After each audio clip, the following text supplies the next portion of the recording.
Hey everybody, Tim here with today's episodes of Enterprise, Season 4, Episodes 15 and 16. I think we're in the final 5 reviews for Enterprise, which is great. I'm done with it. Affliction and Divergence. So first of all, another shout out to Seth MacFarlane. This is his second and last appearance for Enterprise. It's so great. He actually has multiple lines and multiple scenes in this one. And I don't know, he seems like such a great guy. I love how into Star Trek he is and how he got to finally live this dream. Who knows, maybe someday I'll make a guest star appearance. That would be my dream. I would love to do that, even something small like this. But going from here to Orville, I love Orville. I think it's great. And I'm super excited after doing Enterprise, probably doing the Orville reviews. And I'm super excited because, Orville's great. Season 3 is going to come out to Hulu soon. I really want them to somehow tie it together. I mentioned in the first review how I want Ed to just be talking about, hey, do you remember that time we were stuck in an alternate dimension and I had to pretend to be an engineer? And then just do this flashback to these scenes and stuff. And Gordon be like, I don't remember that. And then just because he wasn't there, obviously. Although the actor who plays Gordon was in an episode of Next Generation. So it kind of fits together a little bit. So anyways, this, I don't know. As a two-parter, it was interesting. It was really well done. And it did a twist I didn't expect.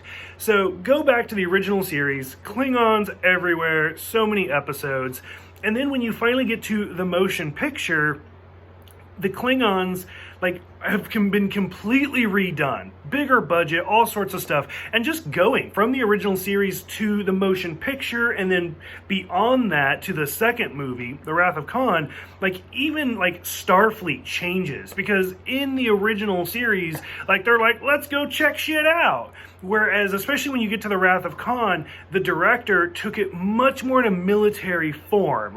They started wearing uniforms, more fitting uniforms, and it definitely took on more of a military feel. Fast forward to the Next Generation, even further, where they have regulations and all sorts of stuff. The captain and the second officer, or the first officer, cannot go on the same away mission and stuff like that. Completely makes sense. I get it. But that's part of a show. That's part of the development. Every long-running show has that. Doctor Who, you don't watch Doctor Who for continuity, because it's everywhere, let me tell you.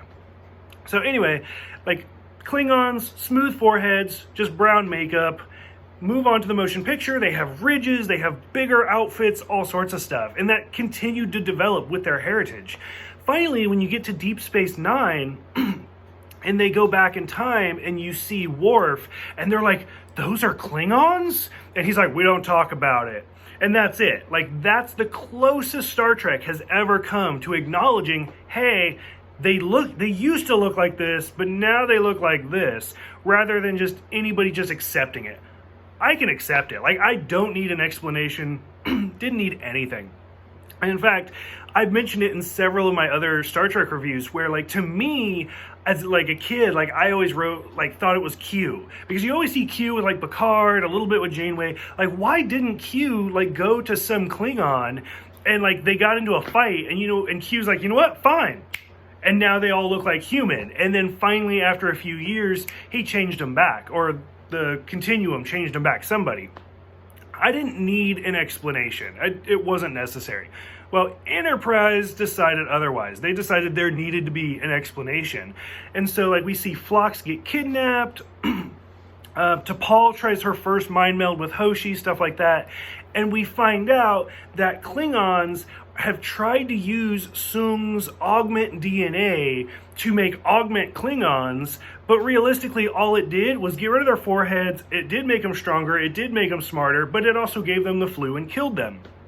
So just boiling this all the way down, because there was not a lot to it, that Phlox comes up with a solution, cures them, so they're no longer super strong, they're no longer super smart, but he can't get rid of the forehead thing. He can't bring it back. And even one of the other Klingons is like, what? This is going to take generations to come back. Okay, well, maybe you shouldn't have done genetic testing.